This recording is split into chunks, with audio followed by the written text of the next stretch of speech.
राजुरी तालुका फलटण गावचे ग्रामदैवत श्री कालभैरवनाथ व माता जोगेश्वरी यांची यात्रा 24 एप्रिल ते 27 एप्रिल दरम्यान होत आहे।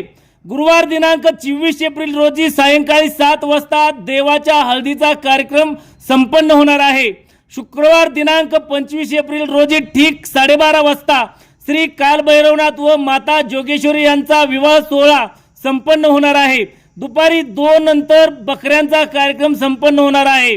शनिवार दिनांक 26 एप्रिल रोजी रात्री 9 वाजता सायली पाटील यांचा कार्यक्रम संपन्न होणार आहे।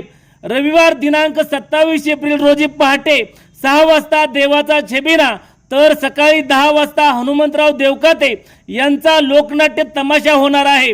तरी या यात्रा सोहळ्यात राजुरीसह परिसरातील भाविक भक्तांनी सहभागी व्हावे असे आवाहन यात्रा कमिटीच्या व ग्रामस्थ यांच्या वतीने करण्यात आले आहे।